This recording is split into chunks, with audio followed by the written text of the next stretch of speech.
Eureka! Nous savons déjà que il n'y a que deux machines fondamentales, le plan incliné et le levier. Toutes les autres n'en sont que les variantes. Une vis est tout simplement un plan incliné en spirale. Une roue, elle, un levier circulaire dont le point d'appui est devenu un axe. Et maintenant, la poulie. Le seau d'eau que Jean et Jeannette devaient aller chercher se trouvait, comme tout bon seau d'eau qui se respecte, au fond d'un puits. Malheureusement, pour l'un comme pour l'autre, il était trop lourd à tirer. Ce qu'il leur fallait, c'était une machine simple pour bénéficier d'un gain mécanique. Et non, le plan incliné, ce n'est pas ça qui va les aider. Pas plus que le levier. Ou encore moins la vis. Alors, quel autre genre de machine y a-t-il? Mais oui, la roue. Mais qu'est-ce que Jeannette est en train de faire? Elle arrange la roue de façon à la faire tourner sur un axe fixé au poteau. Très bien. Jeannette vient de redécouvrir un autre genre de machine simple. Une roue qui, au lieu d'être fixée sur un axe, peut tourner librement autour de cet axe. Ce genre de roue, surtout utilisé pour soulever les objets, s'appelle une poulie. Et Jeannette peut y enrouler une corde avec laquelle elle peut remonter.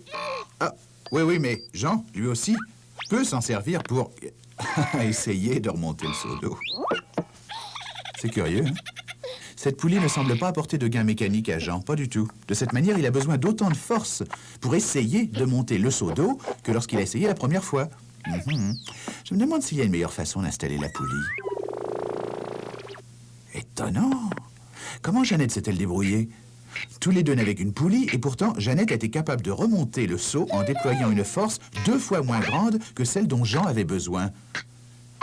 Bon, quand une poulie est installée comme ceci, on appelle ça une poulie simple fixe. Tout ce que ça fait, c'est changer la direction de la traction.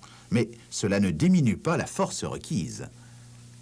Mais quand une poulie est installée comme cela, on appelle ça une poulie simple mobile, qui réduit de moitié la force à exercer. Ceci est dû au fait que le seau d'eau est maintenant soulevé, en effet, par 2 cordes au lieu d'une. C'est comme si 2 personnes soulevaient le seau. Et une fois de plus, on a l'impression de recevoir un cadeau du ciel, n'est-ce pas? Évidemment, il n'en est rien. Si on compare la distance sur laquelle Jeannette a soulevé le seau à la longueur de corde qu'elle a tirée, on voit que c'est encore la même histoire. Ce qu'elle gagne en force, elle le perd en distance. La longueur de corde qu'elle a tirée est 2 fois plus grande que le déplacement du seau. Mais la manière dont Jeannette a utilisé la poulie est encore 2 fois plus efficace que celle employée par Jean. On peut combiner les poulies de façon différente, et il est facile de calculer le gain mécanique de chaque système.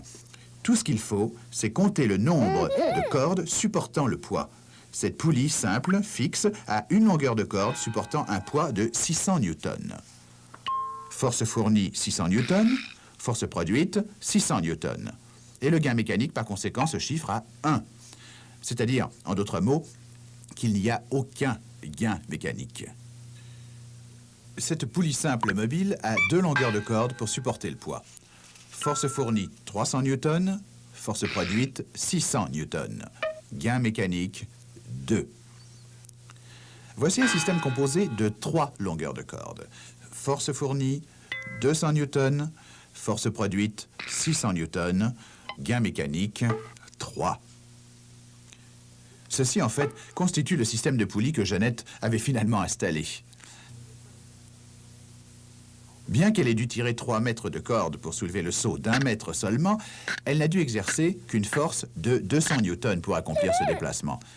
Dans un sens, elle est devenue 3 fois plus forte que Jean.